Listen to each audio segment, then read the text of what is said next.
இப்போ இந்த சர்ச்சையிலே அவங்க என்ன சொல்கிறாங்கன்னா, நீங்கள் சொன்னது போல சிக்கந்தர் மலை, கந்தர் மலை என்பதை பற்றிலாம் பேசிக்கிட்டு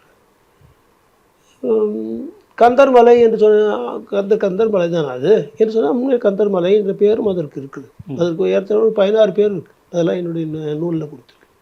அதில் ஒன்று கந்தர் மலை. ஆனால் பொதுவாக கந்தர் மலை என்பது அதிகமாக முருகனுடைய குண்டங்களிலே கந்தர் மலை என்ற பெயர் நீ காண்பதே அரிது. இன்னும் சொல்லப்போனால் இலக்கியங்களிலே கூட இல்லை. இப்போ திருமுருகாற்றுப்படையில் வருகிற முதல் படை வீடு திருப்பரங்குன்றமாக இருக்குதுன்னு சொன்னால் திருமுருகாற்றுப்படையிலே கூட எந்த இடத்திலேயும் கந்தர் மலை என்ற சொல் வராது.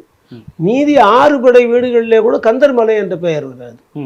கந்தர் மலை என்பது ஒரு வேளை ஒரு அங்கே இருக்கிற சிலரால் அது மாதிரி சொல்லப்பட்டிருக்கலாம். இப்பொழுது இந்த கட்சியினர் மட்டுமல்ல, அதற்கு முன்னாலேயே பல காலத்துக்கு முன்னாலேயே இலக்கியங்களிலே கந்தர் மலை என்ற சொல் வருகிறது. இலக்கியங்களில் வருவது இந்த பேச்சு வழக்கில் வருவதை அவர்கள் எடுத்து அங்கே பயன்படுத்தி கொண்டிருப்பார்கள். ஆனால் அது முழுமையாக பொதுவாக அது மிகப்பெரிய அளவிலே வழக்கில் இல்லை.